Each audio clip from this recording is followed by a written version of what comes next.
natanong ko po yan kasi syempre, nung bata ako, parang nawiwirdo ako, bakit rururararerip mga pangalan namin magkakapatid?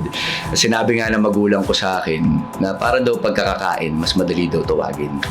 Diba? Salamat naman po sa magulang ko. Okay.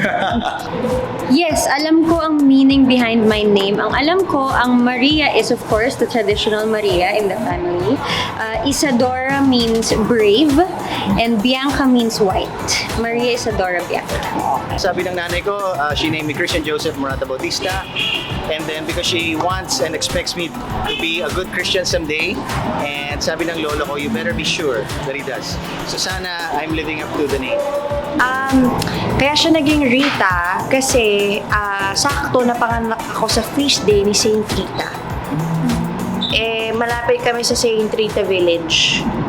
So, sabi ng mga madre, kapitbahay lang namin yung mga mga padre, meron kami kapitbahay na church. Saint Rita Church, syempre. Tapos, sabi nila, pagka nagkataon, 15 ang anak yan, tas at babae yan, pangalan mo kay Santa Rita. Tapos, kaya naging Daniela. Kasi that time, one of my mom's closest friends is Miss Vivian Velez. So that time, 1-year-old na yung anak niya, si Daniel. Daniel yung name. So sabi niya, pagka sumakto yan sa birthday ng anak ko, libre lahat hospital bills mo ako sasagot. Basta sumakto siya sa 15. Tapos ang catch is, gawin mong Daniela yung name niya. Nag-15 ako. So, libre, walang binayaran yung nanay ko nung ako yung napanganak niya. So, kaya Rita, Daniela. Prince kasi, feeling ko parang royal name siya sa Spain and we have a Spanish blood. Yung sabi ng parents ko, kaya pinangalan ako na Prince. It's actually from the Bible po. So, ginawa lang nilang medyo pangbabae. Kasi akala ata nila lalaki ako. So, dapat talaga Zephaniah yung name ko. Pero naging Zephanie para mas girl. So, pinigay po yun sa akin ng daddy ko. Sa akin, na-search ko ata siya before, parang gift of God, parang ganun. Actually, hindi. Di ba, Thea lang talaga yung name ko, wala akong second name. 4 lang yung letra kasi sabi ng lola ko, baka daw kasi, bobo daw ako pag, baka lang daw! Baka daw medyo syunga-syunga ako, so huwag na daw habaan para hindi daw ako mahirapan magsulat. 4 na letra lang, Thea. Alam mo, parang ako, dream ko yung ganyan. Umiiyak ako dati, bakit ang pangalan ko ay Maria Hana Presillas. Umiiyak na ako kasi ang haba talaga. Tama lang yung desisyon ng parents mo. Pero yung sa akin, kaya daw Hana, yung Hana muna. Kasi yung mom ko, Joanna. So parang sabi niya, same meaning daw. Pero na-research ko, parang a beautiful flower yung meaning ng Hana. Tapos, eto na, yung Maria, wala talaga dapat. Yung lola ko sa father side, sabi niya, lagyan natin ng Maria. Kahit MA lang, MA period. Kahit ganun lang, basta may Maria kasi para daw mabait. So, ibig sabihin, kung walang Maria, mas malala. Asan yung bait? Ako, sabi ng mama ko, narinig niya lang daw. Kinopya lang niya. So, yun po. Walang masyadong yung pangalan. Feeling ko mahilig manood si mama mo ng KMJS na. Feeling ko napanood na si Ma'am Jessica. Hindi niya nakopya. So, pero tatanungin ko pag uwi ko. Medyo naaano din ako nababado na kung saan niya. Baka dirtel. Kasi may mga rason kayo, tapos parang ako wala. Okay, Julie Ann. Si mama kasi, nung pinagbubutis niya ako, mahilig siyang, paborito niya si Julie Andrews. Tapos, lagi niya pinapanood yung Sound of Music. Tapos, pinangalan niya ako after Julie Andrews. Kaya Julie Ann. Ako naman, kaya ako naging Raver kasi Raymond Oliver ako. So, kinuha yung Ray tsaka yung Ver. And then, Raver! Ever since bata ko talagang gusto ko maging sundalo. Yun talaga yung ultimate dream ko.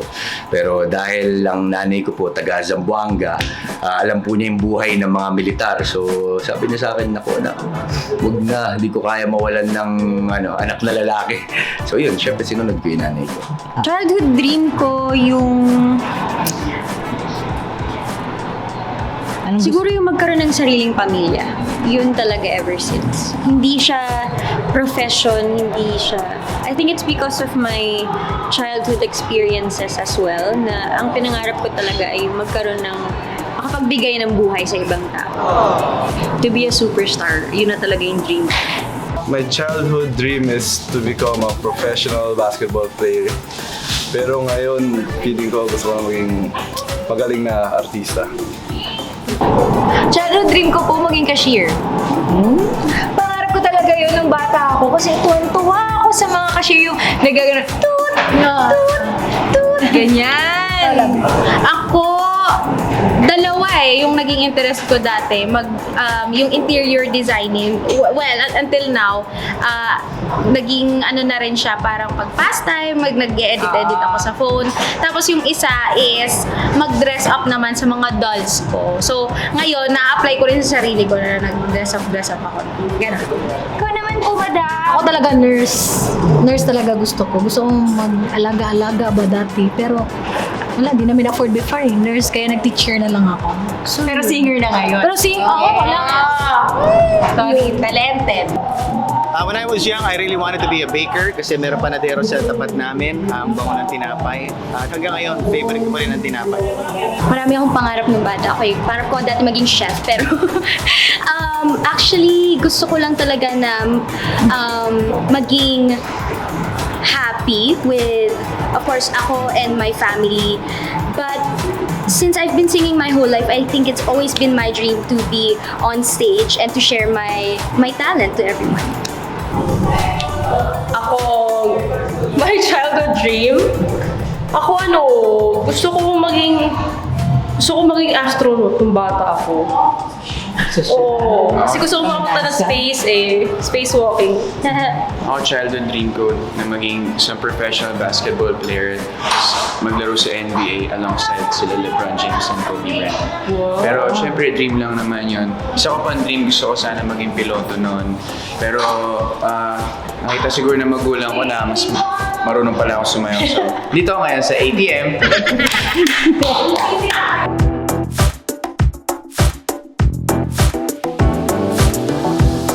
Pwedeng Coldplay. Kasi, di ba, yung latest album nila parang E.T., di ba? Parang out of this world yung concept ng album. So, baka yun, paulit-ulit ko lang papakinggan at i-enjoy ang kalawakan. Sa ibang planeta, siguro na lang. Coldplay, for sure. Bruno Mars, te. Tatayawan ka. Brainy Bruno Mars, Planeta. Sino ba pwede? Sino ba magaling na kumanta para maging relaxing yung mood ko? Papakinggan ko na lang si, of course, Miss Julian San Jose. Talig ko si Julian San Jose, pupunta kami ng Mars or Saturn. Sa Mars? Saturn? Hindi naman ata livable doon. Hindi, kunyari nga lang. Hindi naman to. Sa Mars? Seryoso mo lang. Sorry, para malapit sa Earth. Para kung sama na kami sa Mars, pupunta na kami sa Earth. Ganun lang, balik-balik lang. Sinong artist ang pakikinggan? Or sa Moon, gusto sa Moon. Oh, pwede rin sa Moon. Gusto ko si... Artist naman ako na na. Ikaw lang daw. Siyempre kasama na doon. Si Taylor Swift. Tapos, magja-jamming kami. Tapos, kakanta kami ng maraming songs. Tapos, susulat kami ng maraming kanta. Yun. Yung asawa ko, kasi siya lang eh. She's an artist on her own, so dadalig ko asawa ko. Kasi kami dalawa lang. Uy! Kung meron man ako isang artist na papakinggan lang, that would be siguro Hillsong or Hillsong United or si Don Moen. Parang tatlo yun, no? So, isa lang sa kanila, but yun po, mga songs nila. Ariana Grande. Ako Beyonce. Beyonce lang. Okay na ako. Bruno Mars ako. Ang lalaki naman. Si Jujuwain. Sabi na sa tanong, papakinggan lang, Hindi jujuwain. What ay makadevelop ay kami so kami lang dahil kami lang dalawa sa planeta. Syempre hindi malabo yun. Minsan pinapangarap ko rin maging chef. Kasi hindi po talaga ako marunong magluto. So, frustrated po ako na maging magaling magluto. So, yun, hopefully, sa kabilang buhay, yun po ang buhay ko. Pogi ako sa alternate universe. Tapos matangkad, malamang. Tsaka maangas. Sumasakay sa motor, mahilig makipaglaban, tsaka nagliligtas ng mga kailangan ng tulong. At ng mga nangangailangan ng hustisya. Artist pa rin ako. Artist pa rin ako talaga. I may be a painter siguro or more on sa media like sa production side pero artist pa rin. Siguro sa alternate universe, ako ay isang magaling at successful na businessman. Pwede bang maging bird? Hindi, I think I would be still me. Kasi I love being me. May alternate universe.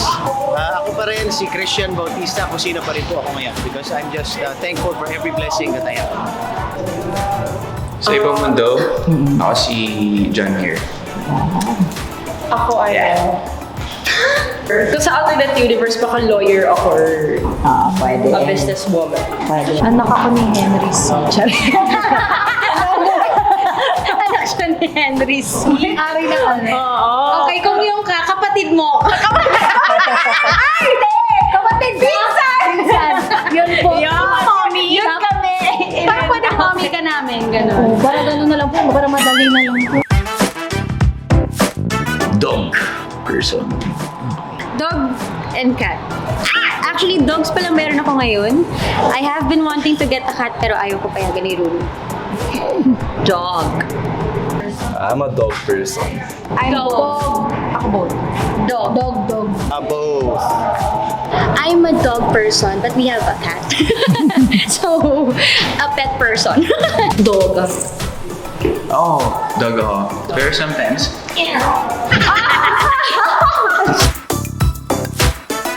Siguro, I mean, bukod sa magulang ko, matuturing kong hero din. Malaki na iambag niya sa buhay ko kahit na hindi ko pa siya na-meet, hindi ko siya nakilala, pero si Kobe Bryant. Dahil yung mentality niya, na-apply ko lagi sa trabaho, kung paano siya, paano yung passion niya dun sa craft niya. So, parang yun yung naging basihan ko every time na may ginagawa akong proyekto. My superhero is my lola, Mama Vicky. Why? Because she saved my life, literal, and I owe everything to her. My superhero is Spider-Man. Kasi growing up, favorite ko talaga. Siya yung favorite superhero ko. Pinanood ko lahat. Spider-Man 1, 2, 3. With Tom Holland, Andrew Garfield, lahat. Favorite ko talaga. So, Spider-Man. Si God, wala nang iba. Siya yung superhero. Yung mama at Pare-pareho papa ko. yata. Mama at papa ko. Pareho tayo. Parents. Parents. God. My superhero is my wife. She's everything to me and I do my best. We really do our best to really love each other. superhero ko, si Mama. superhero ko rin si mama ko eh. Pero, Lagot ka sa mama ko. hindi, wala na siya dito eh. Pero angel ko naman siya. So, kaya kong yung isa, straight pa rin yung eye ko, tapos yung isa gumagalaw papunta sa kabila. Ayun nga! Nagawa ko ulit! Oh my God, natakot ako! Hidden talent ko ay, di naman siguro hidden, pero basketball. Basketball. Siguro, kaya ko ipikit yung isa kong mata, ganyan ang hindi ko magalaw isa. Nakakatawa. Sige nga po. Ewan ko nanginginig yung face ko, but sana special skill nyo para may ma-share naman ako. Kaya ko matulog kahit saan. Oo, talent yun. Oo, Yun. totoo Kahit yan. nasa restaurant, kahit maingay, kumakain lahat, matutulog ako. Talent yan. Basta inaantok ako, bye-bye. Masa pala to. Ako, siguro mako-consider ko yung kasi hindi masyadong marami ang nakakaalam. Yung pagde-design ko ng interior designing nga, nabanggit ko kanina. Yun. Alam niya yan. Dinisign ko yung bahay niya. Chats. Magpatawa. Talent ko yun. Wala akong Hindi naman ginagawa. hidden Natawa yun. lang. Ay, di ba hidden yun? Wait Alam lang. ng lahat yun. Hidden! So nga namin minsan, i-hide mo na. Wait lang. Hidden pala. Hindi pala. Baka ako pala talaga yung Ano? Hulong. Walang talent na ko. Basta yun yung extra talent niya na hindi niya. Special skill, hidden talent na i-reveal na natin ngayon is this. Mahirap yun. Magaling ako pumatay ng lamok. Hindi legit promise, magaling talaga akong pumatay ng lamok. Natutupi ko yung dila ako, pero hindi ko alam kung secret pa siya, parang marami na naman may alam. Eto, ngayon ko lang ito sasabihin. Maglinis ng banyo. At magkabit ng mga sarili kong CCTV sa bahay. Kaya ko pong abutin yung ilong ko gamit ang dila ko. It's like this. Okay. Thank you, ATM!